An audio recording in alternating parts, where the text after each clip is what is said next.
think that's what really doomed the boy pre-trial, before the trial even got started. And I think that's what the black people really should look at. The same thing with this Nolan, whatever the boy down there in Mississippi. They immediately jump into race. They immediately jump into race without any proof that there's race involved. And they didn't jump to race though. But once you bring in Ben Crump, you're signaling that it's race. It's not. No, that's not true. I keep trying to tell you. Once you bring in the Dominique Alexanders, you're signaling that it's race. Listen, Carmelo's family brought in Dominique Alexander. Ben Crump is a race. Listen, it's not. Hold on.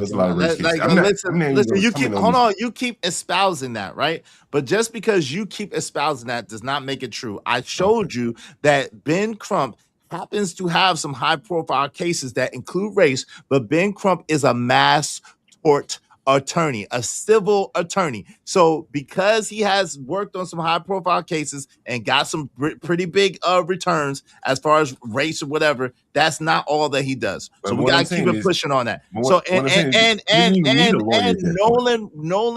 Nolan Xavier Wells, God rest his soul, lost his life. So just like y'all sat there and y'all were completely crying and sad and in mourning that Austin Metcalf lost his life, where's the same energy for Nolan Wells, who's a good young man by all accounts that lost his life? Where's y'all same compassion and same empathy and same, he lost his life, man. So let's keep it.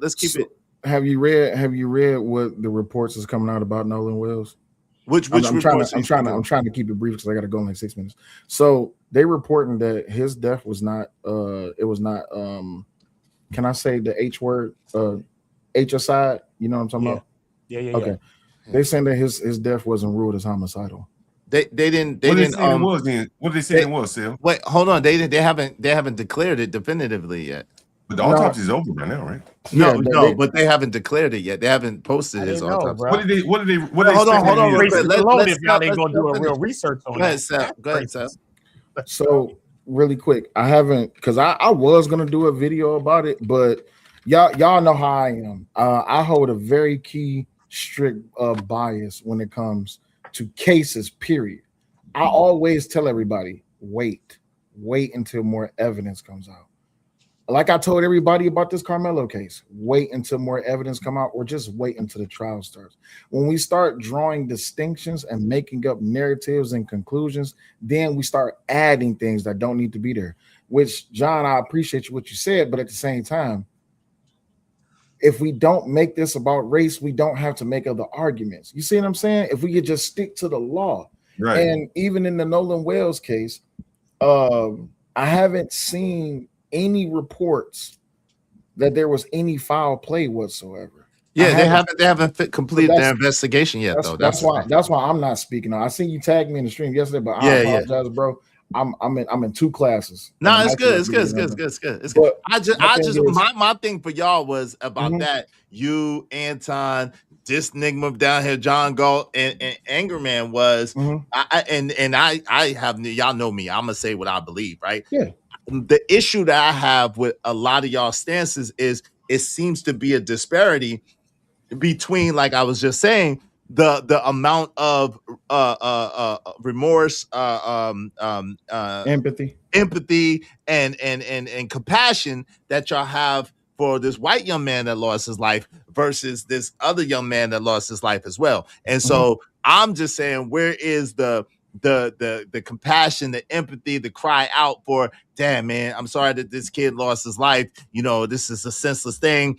I hate that this happened, whatever the case may be. That's my thing. Go ahead, sir. So my thing is, just like with the Karmelo Anthony case, I never wanted to give an opinion, and I was hoping that people will be adults about the situation and don't give opinions on it. But then I got to remember, we're content creators.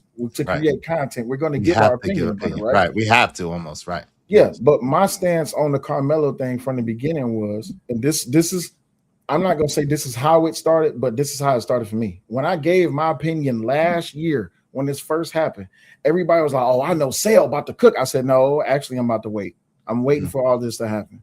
And then there was you just want to defend the white boy. You don't want to, you want to condemn the black boy. That's why you don't want to say nothing. It's like, okay, so if you want my opinion right now on what I currently have and what I currently know, this is my opinion. And when I gave my opinion, that's where all of this extra stuff came from. But then everybody was crying about the video. But then they get the video, and now the video is not good enough. Then you get the trial, and the trial is not good enough. Then you get this and this.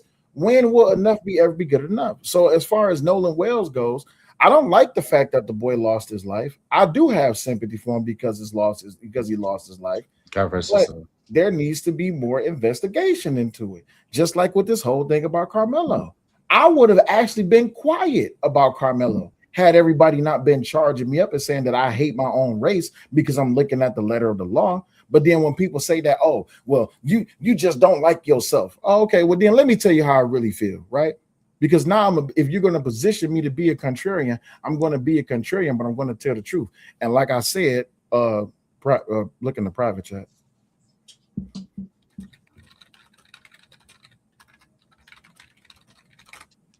I've been new. I was just waiting because I'm not trying to draw a narrative. You see what I'm saying? That's why I didn't want to say nothing. That's why when everybody was coming to me, I was like, Yeah, you mind if I ask you a question, bro? As long as it's not about what I just put in the back chat. Oh, I didn't even see what you put in the back chat. You know, we kind of on the same wavelength on a lot of these cases, and it must pain you to see your brothers and sisters looking at these cases totally wrong. It must hurt. It has to. You want to see your brothers on the right side of these things. We're not on the wrong side of it. Well, hold on, wait. Let me answer because I gotta go. Right. Why you always gotta hold on, wait. Let me answer. I gotta go. Everything is a tug of war with you. It's not that it pains me to see people not understand the law, because I can guarantee you this. I'm gonna say this and I gotta go. Most people who practice law don't understand the law, and that's just the honest to God truth. Because the law is to be interpreted and applied to how it is based upon how it is that you perceive it. But when it comes down to the majority of common folk who don't practice law, we're all going to have our interpretations on what we think the law is.